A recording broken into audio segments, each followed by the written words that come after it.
अगर कोई मनुष्य हमारे साथ बुरा कर रहा है तो उसे करने दो, यह उसका कर्म है और समय उसके कर्म का फल उसे जरूर देगा। लेकिन हमें कभी भी किसी के साथ बुरा नहीं करना चाहिए, क्योंकि यही हमारा धर्म है।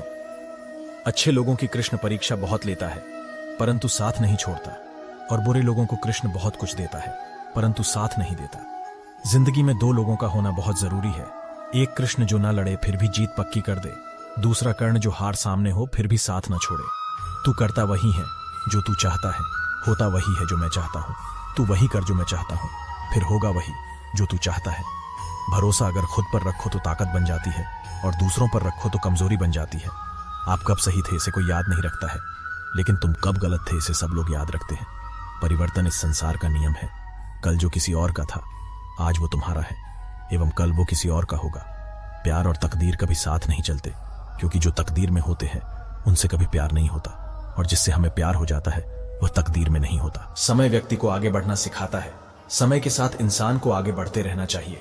ऐसे ही इंफॉर्मेटिव और इंस्पिरेशन वीडियो के लिए आज ही हमारे कम्युनिटी को ज्वाइन करें और सब्सक्राइब करें और बेल आइकन को ऑन कर लें। जिसने एक बार मन में हारने का सोच लिया उसे कोई नहीं जीता सकता है, उसका हारना पक्का होता है। राधा कृष्ण का मिलना तो बस एक बहाना था, दुनिया को प्यार का सही मतलब समझाना था। एक दूसरे से बात करने को सोचते हैं, एक दूसरे के होकर भी मिलन की संभावना नहीं है। मनुष्य कितना भी गोरा क्यों ना हो, परंतु उसकी परछाई सदैव काली होती है। मैं श्रेष्ठ हूं यह आत्मविश्वास है, लेकिन सिर्फ मैं ही श्रेष्ठ हूं यह अहंकार है। जो हुआ अच्छा हुआ, जो होगा अच्छा होगा। स्वयं को मुझ पर छोड़ दो, अपने कर्म पर ध्यान दो। कर्म ऐसा जो स्वार्थ रहित पाप रहित हो। कृष्ण ने दुष्टों को भी अपनी गलती सुधारने का मौका दिया, क्योंकि वो किसी मनुष्य को नहीं उसके अंदर की बुराई को मारना चाहते थे।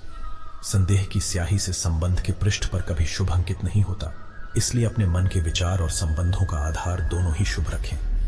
मोहग्रस्त होकर अपने कर्तव्य पथ से हट जाना मूर्खता है, क्योंकि इससे ना तो तुम्हें स्वर्ग की प्राप्ति होगी और ना ही तुम्हारी कीर्ति बढ़ेगी। इस भौतिक संसार का यह नियम है, जो वस्तु उत्पन्न होती है कुछ काल तक रहती है, अंत में लुप्त हो जाती है, चाहे वे शरीर हो या फल हो। यदि कोई व्यक्ति प्रेम से, भक्ति से पुष्प, फल, जल भी मुझ पर चढ़ा दे तो उसी भाव से उसे स्वीकार करता हूं, वह मेरा प्रिय भक्त होता है।